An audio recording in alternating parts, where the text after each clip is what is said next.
Simple and tasty అయిన కొబ్బరి హల్వా చేశానండి ఈరోజైతే.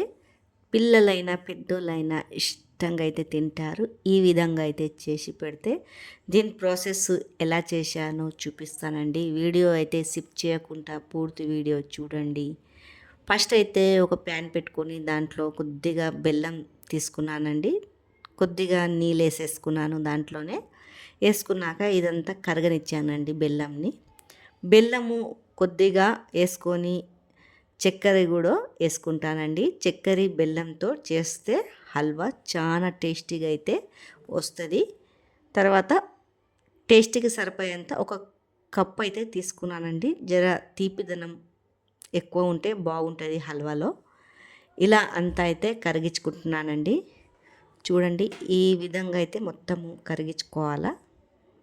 ఇలా అంతా కరిగించుకొని దగ్గరికి అయితే పడాలండి. కొద్దిగా చిక్కదనం రావాలా. తర్వాత కొబ్బరి అయితే నేను ముందే మిక్సీ పట్టేసుకున్నానండి.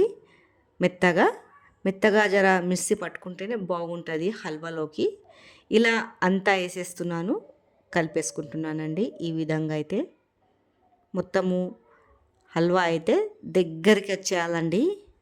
చూడండి కలుపుతూనే ఉండాలా, కింద మాడిపోకుండా మంచిగా ఉడకనియాలండి. ఇలా ఉడుకుతుంటే కొద్దిగా సిమ్ము మంట చేసి ఉడకనియాల. ఎక్కువ మంట పెడితే మాడిపోతుంది. చూడండి ఈ విధంగా అయితే ఉడకనియాల, దగ్గరికి రానియాలండి.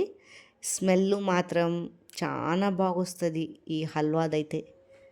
చూడండి ఇదంతా మంచిగా ఉడకనిస్తున్నాను దగ్గరికి వచ్చేలాగా. నడమదల ఇలా దగ్గరికి వస్తుంటే కలుపుతూనే ఉండాలా. ఇలా అంతా కలిపేసుకొని దగ్గరికి వచ్చాక ఒక కప్పు పాలేసుకోవాలా. పాలేసుకొని మంచిగా మరొకసారి ఇదంతా కలిపేసుకోవాలా.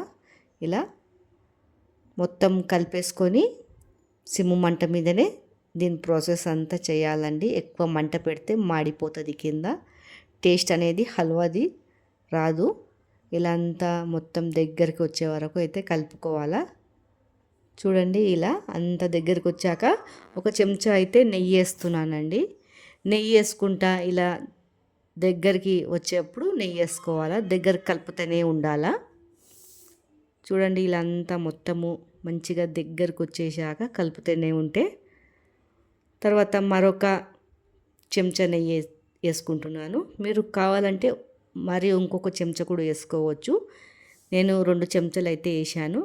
ఇది కొబ్బరి కదండి, దీంట్లోనే ఆయిల్ వస్తుంది, అందుకే ఎక్కువ వేస్తలేను. మొత్తం దగ్గరికి ఇలా వచ్చేస్తుందండి. చూడండి ఈ విధంగా అయితే మొత్తం దగ్గరికి పడిపోతుంది. టేస్ట్ మాత్రం చాలా బాగుంటుంది. ఈ హల్వా రెసిపీ నచ్చినట్లయితే కామెంట్ చేయండి, లైక్ సబ్స్క్రైబ్ చేసుకోండి.